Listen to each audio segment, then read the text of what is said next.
reorganizes the behavior of others. People turn their heads when he speaks, their posture adjusts, their tone shifts, their timing changes. These are not signs of his strength, they are signs of omission. Remove the behavioral adjustment and the illusion begins to fracture. This is why silence is the most refined form of status warfare. Lower-ranking individuals believe silence is emptiness. They use it to avoid conflict, to hide uncertainty, to protect themselves. In doing so, they communicate fragility. Their silence is filled with tension, apology, and the hope that the dominant figure will allow them to remain. That kind of silence feeds authority.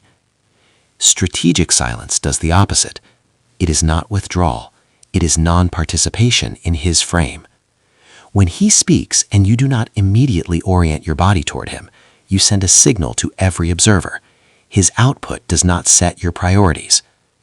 When he finishes a statement and you allow a controlled pause, not looking at him, not rushing to respond, the room is forced to process a break in the expected sequence. Expectation is the skeleton of authority.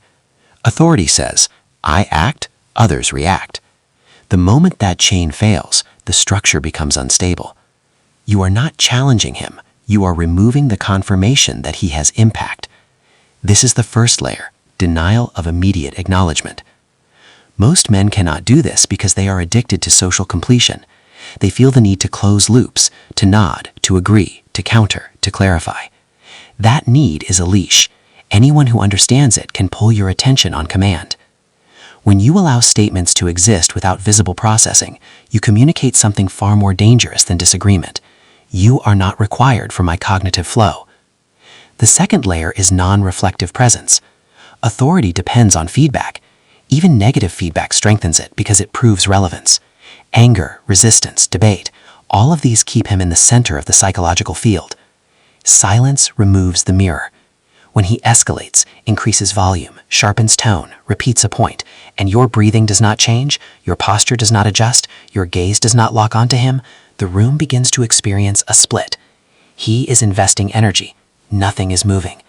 Energy without effect is the definition of power loss. Observers do not consciously analyze this.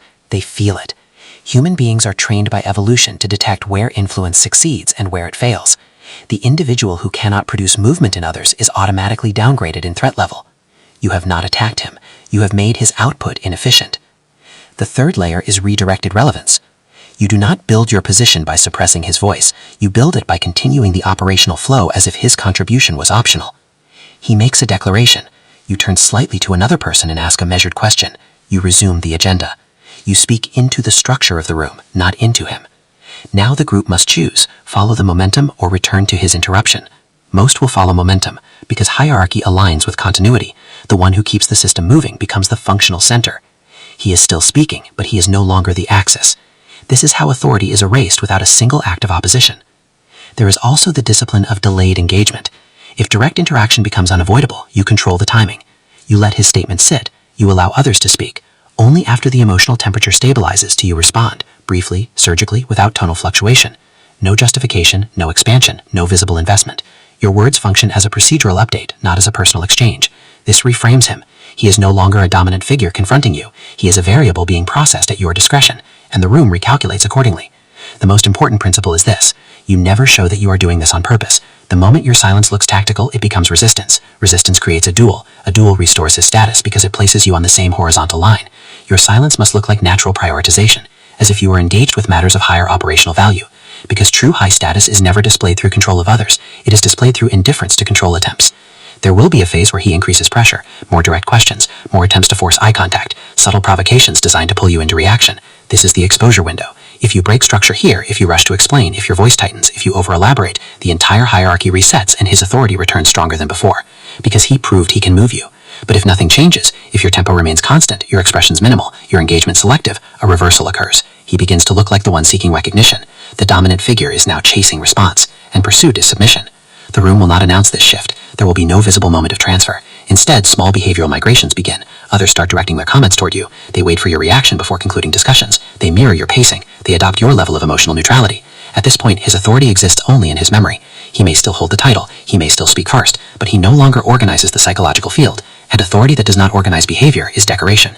This is why silence, when structured, is not absence. It is positional warfare. You are removing the pathways through which his influence travels. No reaction, no emotional reflection, no urgency, just continuity of your own controlled tempo. In primitive hierarchies, dominance is established through force. In advanced hierarchies, it is established and defines the pace of reality inside the room. The man who cannot be accelerated, cannot be provoked, cannot be pulled into unscheduled exchanges becomes the fixed point around which others orient, not because he demanded it, because every attempt to move him failed. And failure to produce movement is the death of authority. You did not speak against him, you did not expose him, you did not confront him. You simply removed the behavioral confirmations that kept him elevated, and without those confirmations, hierarchy corrects itself.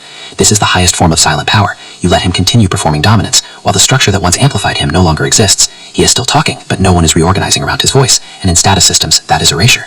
Shall I expand Chapter 5 file?